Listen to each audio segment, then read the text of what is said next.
कुणीही येऊन तुमची मदत करणार नाही आहे. तुमची मदत तुम्हाला स्वतःलाच करायची आहे. प्रत्येकाला आपापल्या अडचणी आहेत.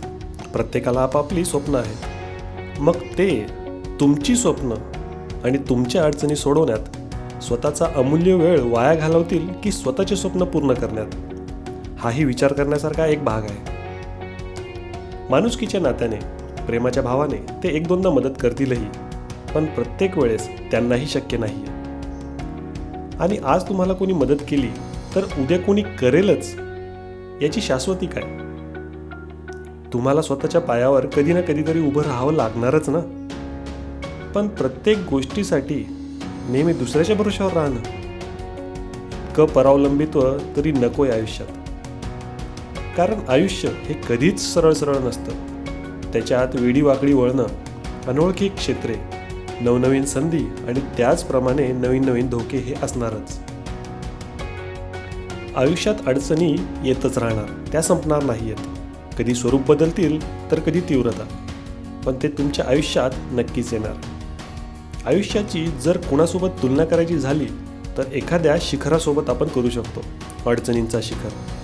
ज्यावेळेस तुम्हाला वाटेल की आता शिखर थोडंसंच राहिलंय, आता आपण पूर्ण शिखर जिंकलं, आपण आयुष्यात सगळं काही केलंय, आता आपण जिंकलो, त्याच वेळेस त्या शिखराला लागूनच असलेला एक नवीन शिखर तुमची वाट बघत असतो, नव्या अडचणी आणि नव्या संधींसह. अशा वेळेस एखादे शिखर समजा तुम्ही काबीज केलं किंवा चढून गेलात आणि तुम्हाला वाटलं की खूप झाल्यात अडचणी, आता नको नव्याने काही, आता इथेच आराम करूया, असं होऊ शकतं ना? अगदी 100% होऊ शकतं. कारण प्रत्येकाच्या अपेक्षा वेगवेगळ्या असतात आणि अशा ठिकाणी थांबणं, हा विचार मनात येणं हे काही चुकीचं नाही आहे. जर तुम्हाला त्या ठिकाणी थांबण्यास समाधान वाटत असेल, आनंद वाटत असेल, तर तुम्ही तिथे बिनधास्त थांबू शकता. पण समजा तुम्हाला त्याहीपेक्षा पुढे जायचं असेल, आयुष्यात नव्या उंचीवर पोचायचं असेल, तर तुमच्यासाठी आहात त्या जागेवर जास्त वेळ थांबणं चांगलं नाही आहे. कारण की हे शिखर फक्त तुमचं नाही आहे. तुमच्यासारखी अनेक लोक त्या शिखरावर विजय मिळवण्यासाठी आतुर आहेत. ते शिखर देखील तुमच्यासारख्या अनेक लोकांची वाट बघते. येणारी प्रत्येक व्यक्ती तुमच्यासारखी आराम करणारी नाही आहे. ती तुमच्याही पुढे निघून जाणार आहे. कदाचित काही काळ तुमच्यासोबत थांबतीलही. पण जेव्हा ही लोक तुमच्यापेक्षा पुढे जातील, तेव्हा मात्र तुम्ही मनात कसल्याही प्रकारचा द्वेष ठेवता कामा नये. अशा वेळेस त्यांच्या मार्गात अडथळा बनून न राहता त्यांना बेस्ट ऑफ लक म्हणायचं आणि आपण एकतर समाधानी बनून त्याच जागेवर थांबायचं किंवा थोडा काळ विश्रांती घेऊन पुन्हा त्या शिखराच्या मार्गाने त्या अडचणींना सामना करत पुढे जायचं. हा निर्णय व्यक्तिपरत्वे बदलू शकतो. पण एखादी अडचण आली आणि त्या अडचणीला घाबरून तुम्ही थांबलात तर मग अवघड आहे.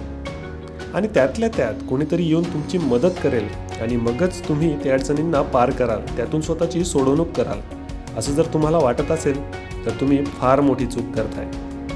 कारण प्रत्येक वेळेस तुम्हाला मदत करायला कोणी येणार नाहीये, थांबणार नाहीये. तुमची मदत तुम्हाला स्वतःलाच करायची आहे. प्रत्येक वेळेस दुसऱ्याच्या मदतीची अपेक्षा ठेवली तर याने स्वप्रतिमा म्हणजे सेल्फ इमेज ही विस्कळीत होते. आपल्या स्वतःवरचा विश्वास कमी होत जातो आणि एका लेवलला येऊन तो पूर्णपणे नाहीसा देखील होतो. अशा वेळी कोणतेही काम करण्यास आपली हिंमत होत नाही, कारण आपला स्वतःवर विश्वासच नसतो. आपण स्वीकारलेलं असतं ते परावलंबित्व. आणि एकदा जर तुमची स्वप्रतिमा मलिन झाली, तुमचा आत्मविश्वास कमी झाला, तर तुमचं आयुष्य, तुमचं स्वातंत्र्य हिरावलं जातं आणि तुम्ही तुमचं आयुष्य दुसऱ्याच्या भरोश्यावर जगत असतात. असं जगणं तुमच्या वाट्याला येऊ नये, त्यासाठीच तुम्हाला हे सांगणं आहे की कोणाचीही वाट बघू नका. कोणीही मदतीला येणार नाही आहे. तुमची मदत तुम्हाला स्वतःलाच करायची आहे. तर जागे व्हा, उठून उभे राहा, पहिलं पाऊल उचला आणि आपल्या अडचणींचा सामना करा.